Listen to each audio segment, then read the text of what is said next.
चलिए दोस्तों स्टार्ट करते हैं। 40 टोटल ताबड़तोड़ प्रश्न दोस्तों होंगे, उसमें से आपको 30 किसी भी हाल में दोस्तों करके दिखाने हैं। सबसे पहला प्रश्न दोस्तों यहाँ निम्नलिखित में से कौन सा ताप दृढ़ प्लास्टिक दोस्तों होता है? जी हाँ, 4 ऑप्शंस आपको दिख रहे हैं, बेकेलाइट, बायोप्लास्टिक, बैगास या फिर माइक्रो टेक्सचर। सही आंसर की बात करें तो ऑप्शन नंबर ए देखिए हो जाएगा आपका bakelite. A is the right answer, जो कि क्या होता है? ताप दृढ़ प्लास्टिक के रूप में जाना जाता है। दूसरा प्रश्न, भारतीय संविधान का कौन सा अनुच्छेद प्रशासनिक न्यायाधिकरण से संबंधित है? एक बार फिर से देखिए, प्रशासनिक न्यायाधिकरण अनुच्छेद से प्रश्न 100% आपकी परीक्षा में आएंगे। याद रखिएगा, भूलिएगा मत। अनुच्छेद 327 का संबंध दोस्तों प्रशासनिक प्राधिकरण से है। दोस्तों आप लोग कमेंट करके जरूर बताइएगा कि आर्टिकल नंबर 368 का संबंध दोस्तों किस देश से है, मतलब किस देश से भारत में दोस्तों लिया गया संविधान संशोधन है। ठीक है, बताइए कमेंट करके। अगला देखिए यहाँ पे सूरकोटदा पुरातात्विक स्थल किस राज्य में स्थित है? जी हाँ दोस्तों, सूरकोटदा दोस्तों यहाँ पे सही आंसर की बात करेंगे तो गुजरात राज्य में हो जाएगा। इस क्वेश्चन में बी आंसर सही हो जाएगा।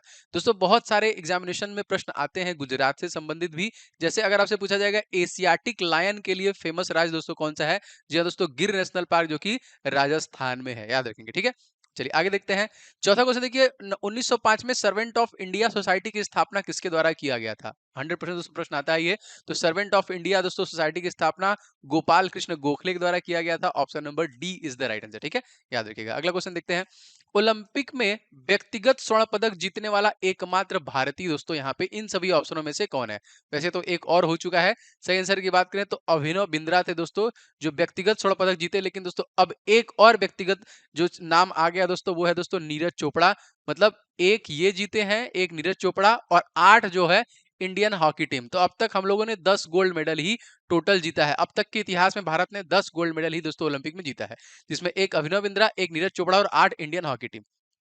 अगला देखिए, भारत में किस बंदरगाह का नया नामकरण करते हुए दीनदयाल बंदरगाह का नाम क्या देखो रखा गया है? जी हाँ दोस्तों, तुतीकोरिन है, कोचीन, कांडला या फिर कामराजार। सही आंसर की बात करेंगे दोस्तों तो कांडला हो जाएगा। सी इज द राइट आंसर। ठीक है, आप लोग दोस्तों वीडियो को लाइक और शेयर करते रहिएगा, और जो लोग भी चैनल पर नए हैं सब्सक्राइब करके बेल बटन दोस्तों ऑन कर लीजिएगा। आगे निम्नलिखित में से कौन सा कार्यकलाप किसी अर्थव्यवस्था के द्वितीय क्षेत्र से संबंधित है? कौन सा है दोस्तों? तो यहाँ पे द्वितीय सेकंड जो क्षेत्र दोस्तों वो कृषि उपकरण निर्माण होता है। Option A is right. ये दोस्तों क्या हो जाएगा? कृषि उपकरण निर्माण। किस राज्य के साथ तेलंगाना की सीमा नहीं लगती है? जी हाँ दोस्तों, वो कौन सा राज्य है? इन सभी ऑप्शनों में से इसमें तेलंगाना की सीमा नहीं लगती है। करेक्ट आंसर बात करें दोस्तों हो जाएगा A, Tamil Nadu is the right answer. ठीक है, तमिलनाडु की सीमा दोस्तों यहाँ पे नहीं लगती है दोस्तों। और दोस्तों इसके जो तत्कालिक मुख्यमंत्री हैं उनका नाम क्या है? तो उनका नाम हो जाएगा एम के स्टालिन। ठीक है, आंध्र प्रदेश के दोस्तों कौन है? Y S Jagan Mohan Reddy. और कर्नाटक के दोस्तों कौन है दोस्तों? तो बसराज बोम्मई हो जाएंगे। ठीक है, छत्तीसगढ़ के दोस्तों कौन है? तो भूपेश बघेल दोस्तों छत्तीसगढ़ के मुख्यमंत्री हो जाएंगे। टमाटर, प्याज, आलू की कीमतों में अस्थिरता को रोकने के उद्देश्य के भाग स्वरूप इनके उत्पादन और प्रसंस्करण को बढ़ावा देने के लिए भारत सरकार के द्वारा एक योजना चलाई गई है। कौन सी योजना है दोस्तों वो? दोस्तों याद रखेंगे ये है ऑपरेशन ग्रीन योजना। ठीक है, ए इज द राइट। ये योजना कौन सी है? Operation green. अगले देखिए, निम्नलिखित में से किस राज्य में एक प्रसिद्ध लोक नृत्य है जिसका नाम है दुम्हल? वो कौन सा राज्य है? दुम्हल दोस्तों कहाँ का दोस्तों ये लोक नृत्य है? तो जम्मू कश्मीर का हो जाएगा। B is the right answer, जो कि यूनियन टेरिटरी हो चुका है। और ये यूनियन टेरिटरी बना कब? तो 31 अक्टूबर सन 2019 को बना। और तत्कालिक दोस्तों इसमें जो हेड है उनका नाम क्या है? तो मनोज सिन्हा, जो यहाँ पे यूनियन टेरिटरी है दोस्तों इसके उपराज्यपाल हो। क्वेश्चन देखिए, we are displaced my journey and stories from refugee girl around the world, ये पुस्तक के लेखिका का नाम दोस्तों पूछा जा रहा है, क्या है? जी हाँ बताइए। तो सही आंसर की बात करें तो मलाला यूसुफजई दोस्तों। सी इज द राइट आंसर, जिनको दोस्तों 2014 में शांति का नोबेल पुरस्कार दिया गया था। और कैलाश सत्यार्थी को भी देखिए मिला। दोनों लोग का संयुक्त रूप से दोस्तों दिया गया था, और ये भारत के हो जाएंगे। ठीक है, शरीर में आयोडीन की कमी के लक्षण निम्नलिखित में से कौन सा है दोस्तों? जी हाँ दोस्तों, आयोडीन की कमी अगर आपके शरीर में होती है तो थायराइड ग्रंथियों में आपके सूजन हो सकता है।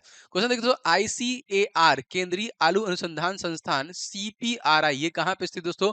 जी हाँ, ये जो स्थित है आपका शिमला में। याद रखेंगे, हिमाचल प्रदेश शिमला।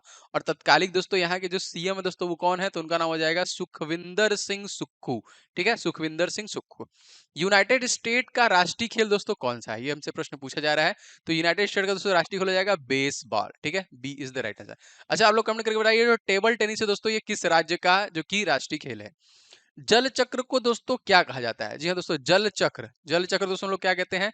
एक तरीके से जल चक्र को हम लोग जलीय चक्र के रूप में जानते हैं। ए इज द राइट आंसर। पर्यावरण संबंधी जो कृषि से क्वेश्चन आते हैं, कृषि लागत एवं मूल्य आयोग की अनुशंसा के आधार पर डैश द्वारा भारत में न्यूनतम समर्थन मूल्य घोषित किया गया, जिसे हम लोग एमएसपी, किसके द्वारा दोस्तों ये किया गया? तो कृषि सहकारिता किसान कल्याण विभाग के द्वारा दोस्तों इसे बनाया गया। शेरशाह सूरी और हुमायूं के बीच में कन्नौज का युद्ध दोस्तों कब लड़ा गया?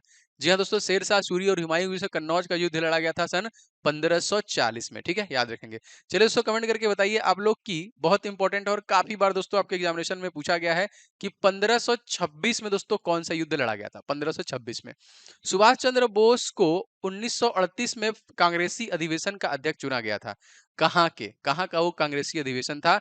जी हाँ दोस्तों, ये हरिपुर का था। B is the right. कहाँ का था दोस्तों? हरिपुर का था ये। भारतीय संविधान का भाग 4A कितने मौलिक कर्तव्य हेतु प्रावधान करता है? जो 4A है। जी हाँ दोस्तों, ये जो है दोस्तों टोटल 11 यहाँ पे मौलिक कर्तव्य है। सी इज राइट, जो कि 4A से संबंधित है। 20वां क्वेश्चन देखो, भारत के क्षेत्र के अंतर्गत जल किस उपयुक्त आधार रेखा से मापा जाता है? वह समुद्र में डैश समुद्री मील की दूरी तक फैली हुई है। कितने मतलब मील तक ये फैली हुई है ये आधार दोस्तों? तो 12 समुद्री मील तक दोस्तों ये फैली हुई है, जो कि भारत का जो क्षेत्र है, अंतर्गत जो जल आते हैं। निम्नलिखित में से किसने मिल्खा सिंह को फ्लाइंग सिख का खिताब दिया था? बहुत इंपॉर्टेंट प्रश्न है, क्या लगता है क्या होगा आंसर? जी हाँ दोस्तों, किसके द्वारा दिया गया था? तो ये दिया गया था जनरल अयूब खान के द्वारा। D is the correct answer. 22वां क्वेश्चन देखिए, भारतीय संविधान का 15वां भाग निम्नलिखित में से किससे संबंधित है? जी हाँ दोस्तों, भारतीय संविधान का 15वां भाग जो संबंधित है, निर्वाचन संबंधित है। सी से हो जाएगा इस क्वेश्चन में। निम्नलिखित में से किसे सीमांत गांधी के नाम से दोस्तों हम लोग जानते हैं? कौन है दोस्तों? जी हाँ दोस्तों, सीमांत गांधी के नाम से हम लोग खान अब्दुल गफ्फार खान को जानते हैं। B is right. कौन है?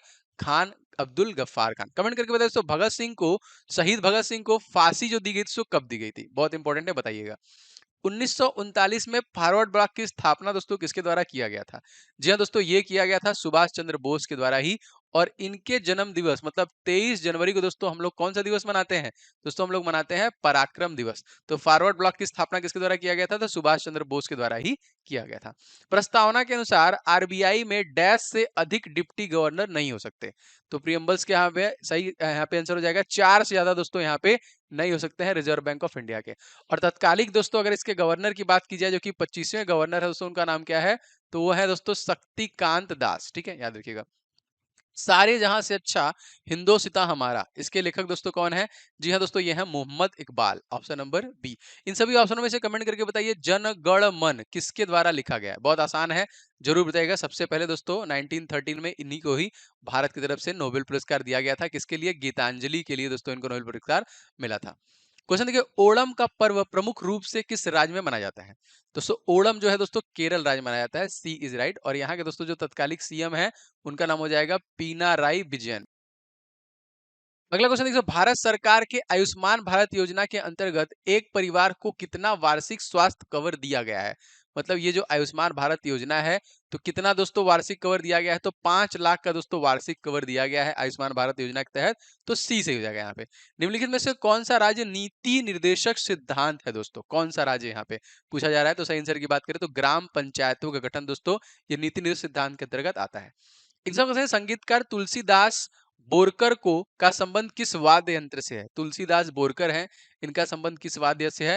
दोस्तों इनका संबंध हारमोनियम से हो जाएगा। डी ग्रेड हो जाएगा। किससे हो जाएगा? हारमोनियम से। निम्नलिखित में से कौन सा मान अम्लीय विलयन का पीएच निरूपित करता है दोस्तों? अम्लीय का, तो अम्लीय है दोस्तों, तो आपको पता होना चाहिए 7 से कम होगा, मतलब यहाँ पे हो जाएगा 2। ठीक है, C is the right answer. Scale आपका होता है 0 से 14, 7 आपका न्यूट्रल होता है, इधर आपका एसिडिक होता है, इधर आपका एल्काइन होता है। ठीक है। आदिल शाह का मकबरा गोल गुंबद किस राज्य में दोस्तों स्थित है? जी हाँ, इंपॉर्टेंट क्वेश्चन। सही आंसर की बात करें तो कर्नाटक राज्य का दोस्तों हो जाएगा। ऑप्शन नंबर सी, राजधानी इसकी क्या है? बेंगलुरु। निम्नलिखित में से किस राजवंश ने एलोरा में कैलाश मंदिर के निर्माण में सहयोग प्रदान किया था? तो कौन सा राजवंश था दोस्तों? तो ये था राष्ट्रकूट। सी इज द राइट आंसर। इन्हीं के द्वारा किया गया था। भारतीय संविधान का कौन सा अनुच्छेद राष्ट्रपति पर महाभियोग हेतु प्रक्रिया का प्रावधान करता है दोस्तों? तो कौन सा अनुच्छेद है? जी हाँ दोस्तों, यहाँ पे सही आंसर हो जाएगा article number 61। C is right, जिसे यूनाइटेड स्टेट ऑफ अमेरिका से लिया गया, यूएसए से लिया गया। 36वां क्वेश्चन देखिए, कलकत्ता में 1180 में फोर्ट विलियम कॉलेज की स्थापना दोस्तों किसके द्वारा किया गया था? जी हाँ दोस्तों, ये जो किया गया था ये किया गया था रिचर्ड वेलेस्की के द्वारा। सी इस क्वेश्चन में सही आंसर हो जाएगा, रिचर्ड वेलेस्की। प्रसिद्ध शास्त्रीय गायिका गिरिजा देवी हिंदुस्तानी शास्त्रीय संगीत की किस शैली की प्रवर्तक थी? जी हाँ दोस्तों, सही आंसर की बात करें तो ये देखिए ठुमरी की जो कि शैली जो है इसकी प्रवर्तक थी। C is the right answer, Girija Devi. भारत में जनगणनाओं द्वारा अनुपालित प्रणालियों के अनुसार लिंगानुपात को जनसंख्या में प्रति डैश पुरुष और महिलाओं की संख्या के रूप में परिवर्तित किया जाता है दोस्तों, प्रति 1000 पर। ठीक है, जो जनगणना होती है वो 1000 पे होती है। C is right. उस नदी का चयन करें जिस पर सिंगूर बांध का निर्माण दोस्तों किया गया है, वो कौन सी नदी है? जी हाँ दोस्तों, ये जो नदी है मंजीरा नदी है, जिसपे दोस्तों सिंगूर बांध बना हुआ है। ठीक है, याद रखिएगा। आगे देखते हैं। 2005 में पद्मश्री पुरस्कार सम्मानित सुनीता नारायण को किस क्षेत्र में उनके द्वारा किए गए कार्यों के लिए तो जाना जाता है? जी हाँ दोस्तों, सही आंसर हो जाएगा विज्ञान और पर्यावरण। D is the right answer. तो सेशन ये कैसा लगा आप कमेंट करके बताइएगा। वीडियो को लाइक जरूर कीजिएगा, शेयर कर दीजिए अपने दोस्तों के साथ कहीं पे भी। एंड चैनल पे नए हैं तो सब्सक्राइब करके बेल बटन को जरूर ऑन कीजिएगा, जिससे कि आपको सारे नोटिफिकेशन वगैरह मिलते रहे।